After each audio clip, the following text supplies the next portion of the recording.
मुसाफिर की नमाज। शरई मुसाफिर पर 4 रकात वाली फ़र्ज़ नमाज मसलन ज़ुहर, असर और ईशा की फ़र्ज़ नमाज में कसर करना वाजिब है, यानी इन 4 रकात वाली फ़र्ज़ नमाज सिर्फ 2 रकात ही पढ़ेगा और 3 रकात वाली फ़र्ज़ नमाज व 2 रकात वाली फ़र्ज़ नमाज में कसर नहीं है, यानी फ़जर मगरिब की फ़र्ज़ मुकम्मल पढ़ेगा। अल्लाह ताला कुरान मजीद में इरशाद फरमाता है कि कुरान, और जब तुम ज़मीन में सफ़र करो तो तुम पर गुनाह नहीं कि बाज़ नमाज़ें कसर से पढ़ो। पारा 05 सूरह निसा आयत नंबर 101।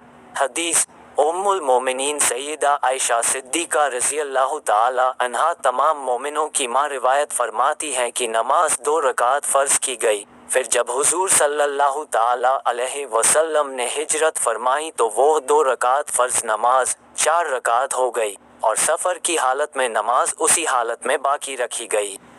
बुखारी शरीफ जिल्द 02 सफ़ह 604 हदीस 3935।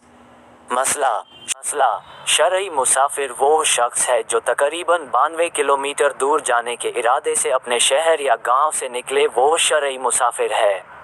फतवा तत्ज़वा रज़विया शरीफ जिल्द 08 सफ़ह 270।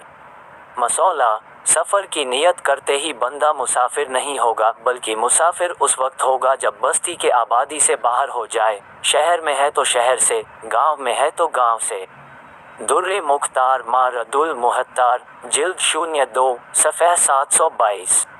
मसला सफ़र में 4 रकात वाली फ़र्ज़ नमाज 2 पढ़ना है, इसी को कसर कहते हैं और शरई मुसाफिर को कसर करना वाजिब है और सुन्नतों में कसर नहीं, यानी सुन्नत पूरी पढ़ना है। हाँ, अगर कोई मजबूरी है कि सुन्नत नहीं पढ़ सकता तो माफ़ है, अमन की हालत में पूरी पढ़ी जाए।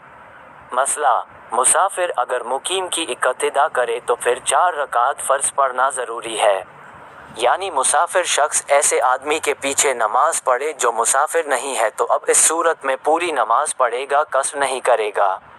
मसला अपने शहर से 92 किलोमीटर दूर जाने के इरादे से निकला, अगर वहाँ 15 दिन से कम रुकने का इरादा है तो मुसाफिर ही रहेगा वापसी तक, और अगर 15 दिन से ज़्यादा रुकने का इरादा है तो रास्ते में तो मुसाफिर रहेगा, लेकिन वहाँ पहुँचते ही मुकीम के हुक्म में हो जाएगा।